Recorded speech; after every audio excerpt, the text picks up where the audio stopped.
So as I mentioned earlier, This is our final interpreter, just to let you know. okay, cool. 10-ish minutes. Great.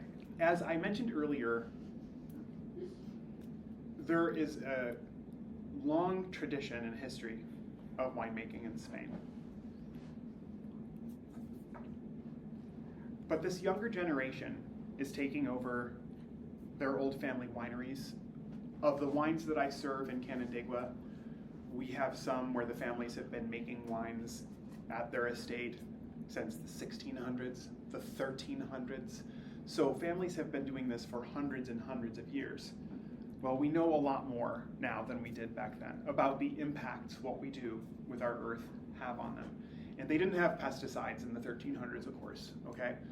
But understanding how your agriculture is going to impact the planet is still somewhat of a new thing.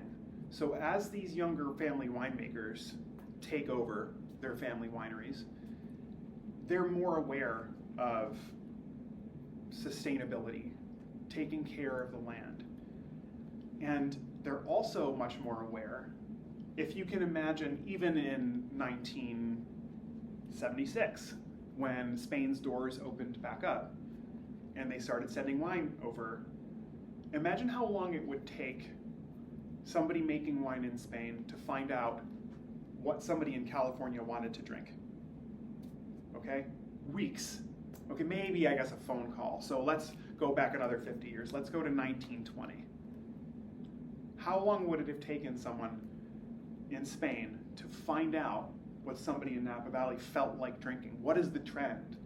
And that's one person. So how do you run a marketing survey in Napa Valley and find out the style of wine people want to drink when they bring wine in from somewhere else, or the people in Washington, or the people in Oregon, or wherever?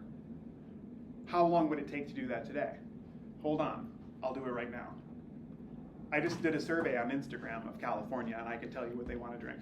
Obviously, I'm joking, but you understand that like now, the younger generation is tapped into communication, social media. There's so much more information available, so they can find out what the trends are. What do people want to drink? People aren't drinking oaky, heavy whites anymore. They want light, refreshing, crisp. So they can immediately pivot, honoring the traditions of their family's winemaking that have been going on for hundreds of years, and pivot to a new style that reflects what people are going to buy. It's great if you can make great wine, but it's only as great as much of it that you can sell. If you can't sell it, it's not that great. You'll have a very nice full basement of wine, but you want people to buy it, okay? So it's that combination, as I said at the very beginning, it's that combination of honoring the old traditions, but still embracing new ideas that I think makes Spain very unique in wine. They're not stubborn. They're not stuck in their ways. They don't just do it the way it's always been done because this is how it's always been done. They ask questions. They say, how can we do it better?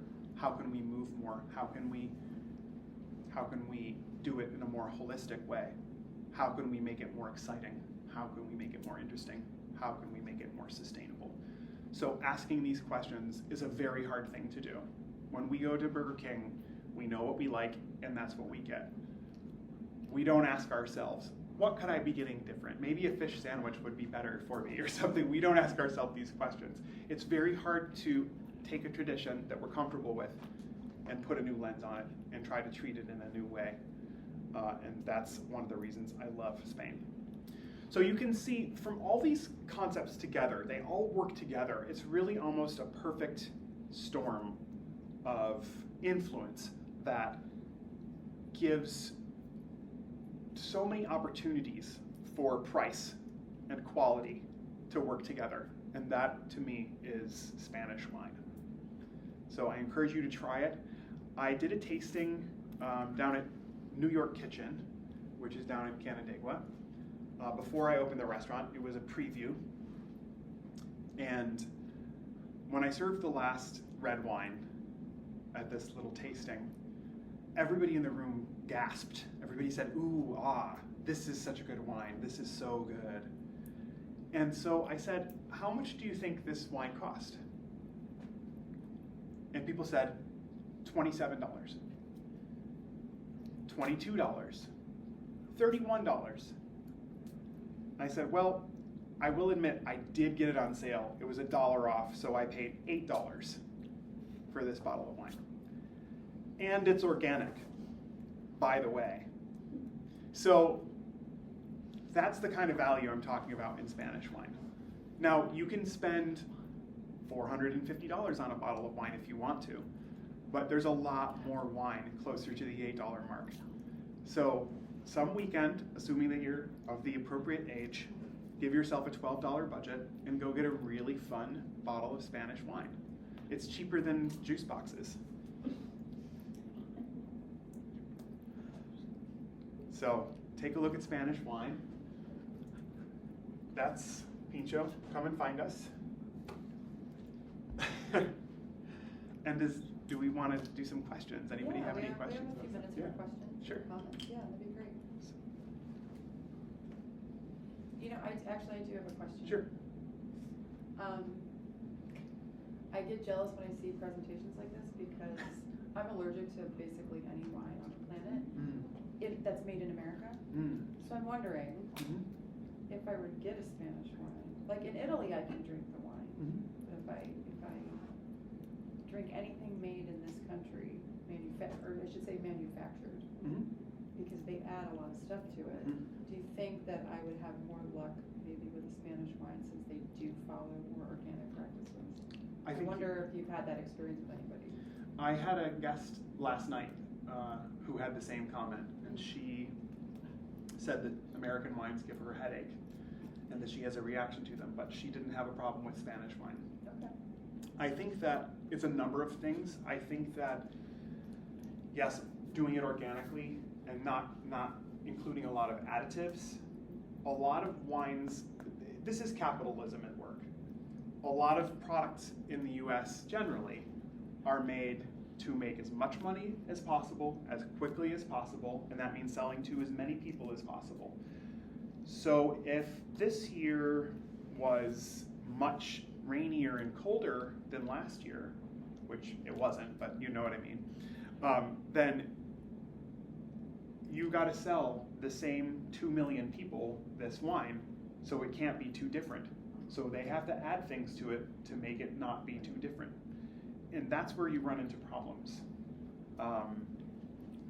So yes, I do find that a lot of people say with European wines generally, they don't have the same kind of reaction. Yeah, I don't get a headache until I'm on like my 12th glass. Yeah. So, any other? Yeah, we have a couple minutes. I have a comment just to piggyback off that. Yeah. I'm actually one of those people who experience that as well. Okay. American wines will hit me very hard, and I will feel like crap for a couple of days after. And working with Julian, obviously we drink a lot of wine, and we taste a lot of different wines, and I don't have a problem at all. I feel good at the end of the night. I feel great the next day, and really it does come down to how those wines are produced, and it doesn't have all of the additives that you will find in the U.S. And I've talked to a lot of customers, and it seems to be very common. A good place to look for that too, if you're curious, is what's called natural wine. So find a Spanish natural wine. And what the word natural means there is that the juice is placed in a container and allowed to become wine, and then put into a bottle. It's not messed around with. They say low intervention, meaning that the grape juice is just allowed to become wine, and it doesn't have any chemical additives, any purification steps, anything like that. So that's a safe place to start if you're exploring a region, and I think the least likely to give you a kind of reaction. Yeah. Maybe one more, and then we'll call it. If anybody has a comment. I'm curious about how you got into specifically Spanish wines. Yeah, great question. In New York City, for 23 years, I lived across the street from a great big wine store. And after the dictatorship ended in Spain and they started to open up again, the owner of that wine store said, hey, everybody, there's a lot of good wine to be found here and it's inexpensive. Let me explore. And he brought a lot of wines in. his name was Peter. I got to meet him. We talked. He had a beautiful selection of Spanish wines that I started tasting through. He saw me in there all the time. He invited me to some tastings. I really fell in love with it, and I noticed this value. And so it made it more affordable for me to drink it as a means of learning it and exploring it. The restaurant itself was really built on my love for the wine. And the food that we do, we all know what Chex Mix is. That's not Spanish, right? I'm not trying to do Spanish food. I'm trying to do the Spanish style of food with the Spanish wine, because that's what drove my passion for it, was all that wine that I discovered in his store, and that I will discover in February when I am in Barcelona for Wine Week. Very cool. Spanish wine. Thank you so much. My pleasure. Man, this Thank is you. great. I expect to see all of you down in Canandaigua. Field trip.